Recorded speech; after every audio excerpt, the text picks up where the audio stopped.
Hello दोस्तों, तो स्वागत है आपका सीजीएन एनालिसिस के एक और वीडियो में, जिसमें दोस्तों हम लोग देखेंगे आज के 14 जुलाई के थर्ड शिफ्ट का एनालिसिस। इससे पहले दोस्तों मैंने फर्स्ट शिफ्ट और सेकंड शिफ्ट के एनालिसिस आपको करा रखे हैं, वो आप डिस्क्रिप्शन में दिए गए प्लेलिस्ट से देख सकते हो। ओके, साथ ही साथ दोस्तों अगर आपको इस वीडियो की PDF लेनी हो तो आप हमारा टेलीग्राम ग्रुप ज्वाइन कर सकते हैं, वहाँ से PDF आपको मिल जाएगा।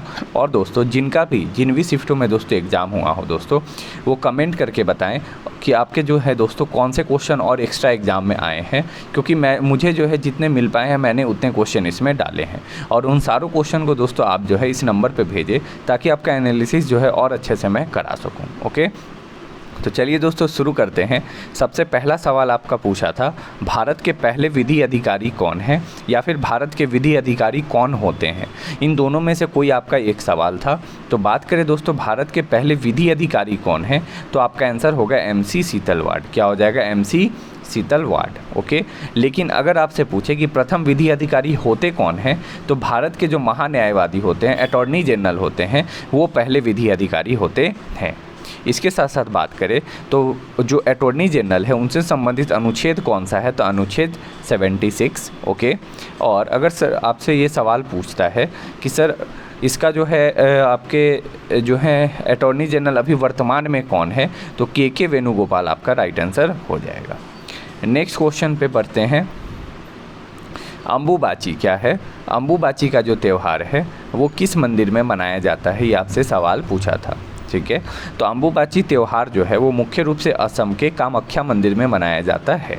ठीक है, अम्बुबाची क्या है, तो ये जो है पानी के साथ बोली जाती है। एक और अर्थ इसका यह है कि यह महीने के दौरान बारिश जो है पृथ्वी को उपजाऊ बनाती है और खरीद के लिए तैयार होती है। मतलब इस महीने जो ये महीने हैं उसके दौरान जो है बारिश होती है, तो बारिश से पृथ्वी उपजाऊ बन जाती है और ख़रीद के लिए तैयार होती है। बट इससे आपका सवाल नहीं पूछेगा, इससे बस आपको एक्स्ट्रा बात मैंने बताई है। नेक्स्ट क्वेश्चन दोस्तों बहुत अच्छा सवाल आपसे पूछा था, कौन सा राष्ट्रीय जलमार्ग बांग्लादेश और भारत के बीच है। तो बात करें तो आपका राइट आंसर क्या होता, राष्ट्रीय जलमार्ग 2 आपका बिल्कुल करेक्ट आंसर हो जाता।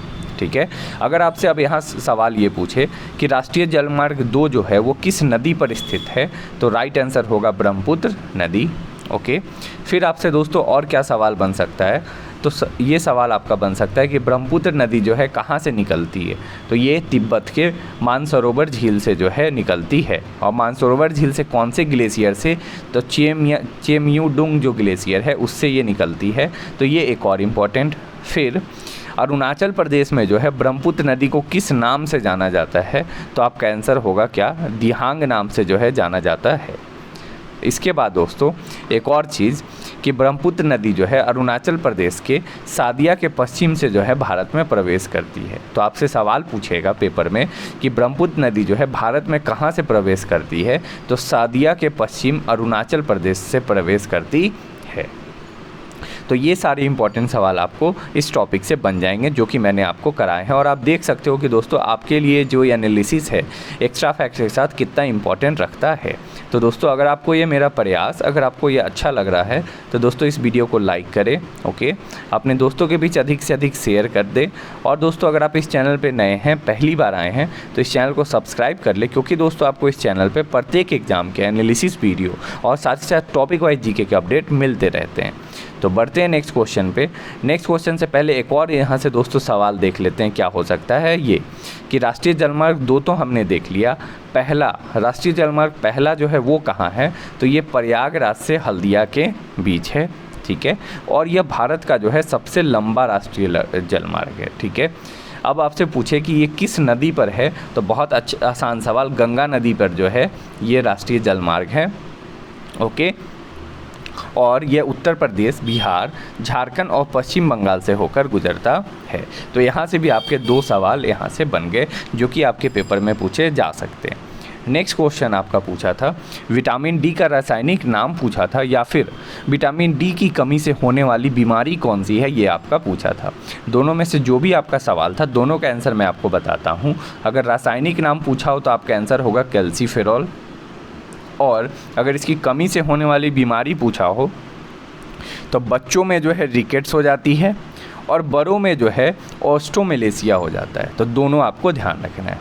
फिर एक और चीज़ कि विटामिन डी का स्रोत क्या है, तो एक तो सूरज तो है ही मुख्य स्रोत के अंदर, सूरज का जो धूप होता है वो भी सुबह का, और इसके साथ साथ दूध, मछली, ओटमील, ये सारे जो हैं विटामिन डी के स्रोत हैं। नेक्स्ट है नीरज चोपड़ा का संबंध किस खेल से है। बहुत आसान सवाल ये आया था। आज का पेपर जो है आपका इजी टू मॉडरेट जो है आपका जो है वो थर्ड शिफ्ट आया है। पेपर जो है उतना आपका हार्ड नहीं था, सवाल ऐसे थे कि आप उसका जवाब दे सको। तो इस बात करें तो भाला फेंक से जो इनका संबंध है, ठीक है। इनके बारे में बात करें तो टोक्यो ओलंपिक में इन्होंने स्वर्ण पदक जो जीता ही है। इसके अलावा 2018 का जो एशियाई खेल है उसमें भी जो है इन्होंने स्वर्ण पदक जीता था, और 2018 का जो राष्ट्रमंडल खेल हुआ था उसमें इन्होंने स्वर्ण पदक जीता था। 2022 का जो राष्ट्रमंडल खेल है इसमें इन्होंने जो है भाग नहीं लिया है, तो इसीलिए जो है इनसे संबंधित इसमें कोई बातें नहीं की गई है। नेक्स्ट क्वेश्चन है 74वें 74वें गणतंत्र दिवस पर मुख्य अतिथि कौन थे। तो राइट आंसर बहुत इजी आपका हो जाएगा, अब्दुल फतेह सीसी। अब आपसे सवाल यहाँ से एक और पूछ सकता है कि ये किस देश के राष्ट्रपति हैं, तो आपका आंसर होगा इजिप्ट। क्या होगा? इजिप्ट। नेक्स्ट क्वेश्चन दोस्तों, भारत में नॉर्थ ईस्ट राज्य से संबंधित कुछ था, सबसे ऊंची चोटी पूछा था या कुछ और पूछा था। ये दोस्तों सवाल जो है पूरी तरह से मिल नहीं पाया, इसीलिए मैं इसका आंसर जो है नहीं डाला हूँ। तो आप दोस्तों कमेंट करके बताएं कि आखिर सवाल क्या था, तो उस हिसाब से आपको जो है इसको ऐड कर दिया जाएगा पीडीएफ में। नेक्स्ट है मुद्रा का फुल फॉर्म क्या है। तो मुद्रा स्कीम जो है ये आपके सेंट्रल गवर्नमेंट के द्वारा चलाई गई थी, और इसका फुल फॉर्म होगा micro units development and refinance agency. Okay. Next है कौन सा संविधान संशोधन जो है मौलिक कर्तव्य से संबंधित है। तो दोस्तों 42वां जो संविधान संशोधन अधिनियम है वो मौलिक कर्तव्य से संबंधित है।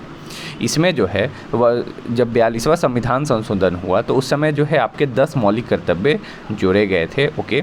11वां जो मौलिक कर्तव्य है उसे 86वां संविधान संशोधन के द्वारा जोड़ा गया था। फिर इससे एक सवाल ये बनता है कि ये जो 42वां संविधान संशोधन में ये जो मौलिक कर्तव्य जोड़ा गया ये किस समिति के सिफारिश पे। तो ये स्वर्ण सिंह समिति के सिफारिशों पर जोड़ा गया। किसमें? तो अनुच्छेद 51A भाग 4A के अंदर। ओके। तो ये सारे आपके सवाल 3 से 4 यहाँ से आपके बन सकते हैं।